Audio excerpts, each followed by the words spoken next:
Ladies and gentlemen, thank you so much for checking out the study of antiquity and the Middle Ages today. As always, I am your host, Nick Barksdale, but today we are also joined by my co-host, Nathan Shullen. Nathan Shullen, give a shout out to the channel. Hi, everybody. Glad to be here.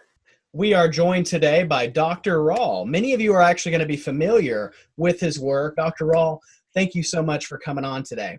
It's good to be here. It's no secret to anyone that follows my channel, I love the Bronze Age collapse. My question for you is, what are your thoughts on the Bronze Age collapse, but more importantly, the chronology of the collapse? Well, again, my favorite prof, Eric Klein, is the one who has expounded upon this idea, and it's a brilliant book that he wrote on it, 1177. But of course, 1177 in the title is on the conventional dating scheme. I would put that collapse around 860. Okay, so much, much later in time. Now, what is the effect of that? Think about what's happening here. We've got Cecil Tor and Petrie arguing about the date of the Mycenaean Bronze Age, okay? And Petrie's saying we have to push it back to the 13th, 14th centuries because of Amarna and the dating of Akhenaten, etc., etc. I'm saying with the revised chronology, when we shift the dating down, we end up with the invasion of the Philistines coming down towards Egypt, not in 1177, but around 1166, 68, around that period of time. So what does that do to the Greek Dark Age? It ends up disappearing, because the 300-year Dark Age between that earlier date and the date I've given is when we put this Dark Age into Greek history. We don't have any evidence for that Dark Age other than the fact we have this black hole because the time has been stretched artificially. So you end up with cemeteries where you have a tiny population of burials because it's spread over 300 years. But you take those 300 years out and you have a normal rate of burial in the cemeteries at Athens and other places. And then the Greeks themselves have no memory of a Dark Age. They have genealogies going back to the heroic age and the Trojan War that don't refer to a Dark Age and don't have all these generations between the two. So the Egyptian chronology being revised not only affects the synchronisms between the Bible and Egypt, but it also affects the synchronisms between the Greek history and the Egyptians. And it removes that silly Dark Age that we have in the Greek history, which the Greeks didn't even know about. Interesting. Even though now I'm lying because I said I wouldn't ask you another question. Go on. Follow up on now. So that's really interesting. I like that. I know my subs are going to like this as well. My next question is an additional one to this. A lot of times the Greek Dark Ages are referred to as a period in which the ancient Greeks basically forgot how to read and write. I'm sure you've read that. I've read that. Nathan's read that.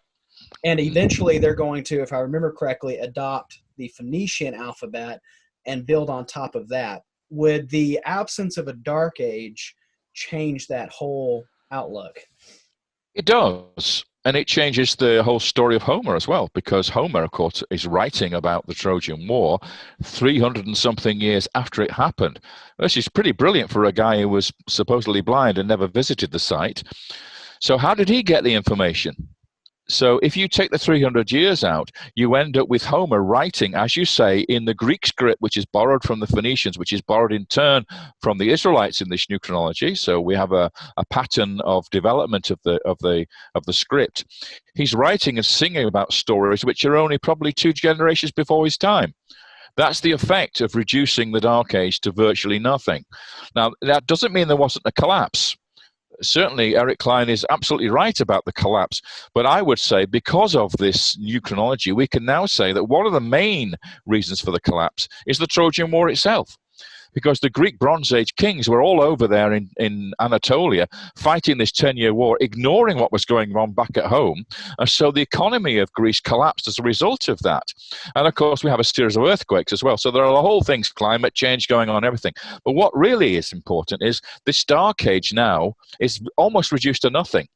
So instead of having a massive 300-year Dark Age where everybody forgets everything, and including the Trojans who are building or making grey minionware at Troy in the Trojan War, and then 300 years later, having disappeared off the face of the planet, they come back and make the same pottery.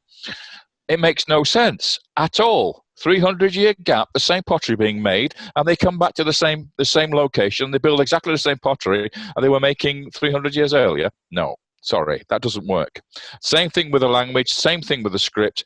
You get rid of that dark age, and it solves everything. And it also means that Aeneas can skittle across to Carthage, fall in love with Dido, and then go and form the Roman Republic, if you like, the kings before the Republic, as the founder of that dynasty, as according to traditional Roman history. Now, you can't have that with a 300-year dark age. Could he actually be a 300-year boyfriend of the Queen of Carthage, which doesn't make sense to me at all. Wow.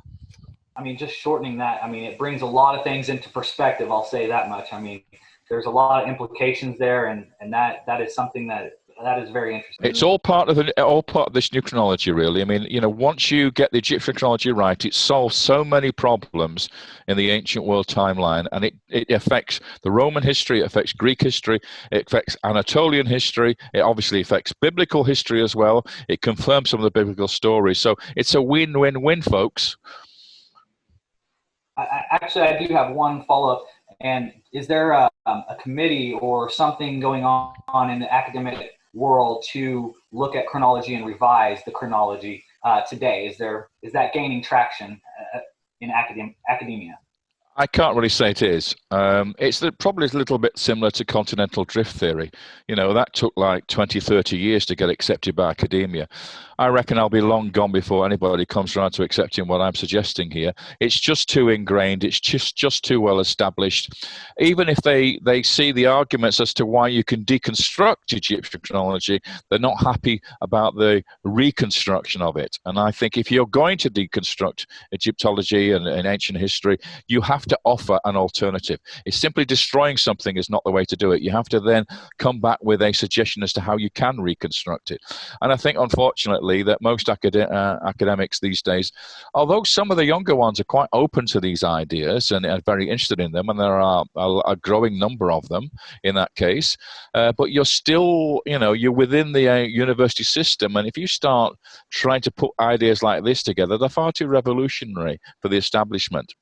And I think it's going to take many, many decades more before we actually probably find some more confirmatory evidence that will actually come out of the ground, which will say unequivocally that this dating scheme that we have at the moment is wrong, and then we have to revise the chronology. And maybe somebody will come out with a better version than mine. That's entirely possible. And also, for my audience who's watching these episodes, just know, always check out the links in the video description below. I'm going to provide links to his academia profile, website, his books that you can purchase. Give him the entirety of your support. Check out what he has to say, and really take advantage of his research and everything that he's done to not only put forward his thoughts on new chronology, but a variety of other subjects as well, stretching from Sumer to Egypt and beyond. Dr. Rohl, thank you so much for coming on today. It's my pleasure. And it's been great fun. Both of you are terrific guys. Well done.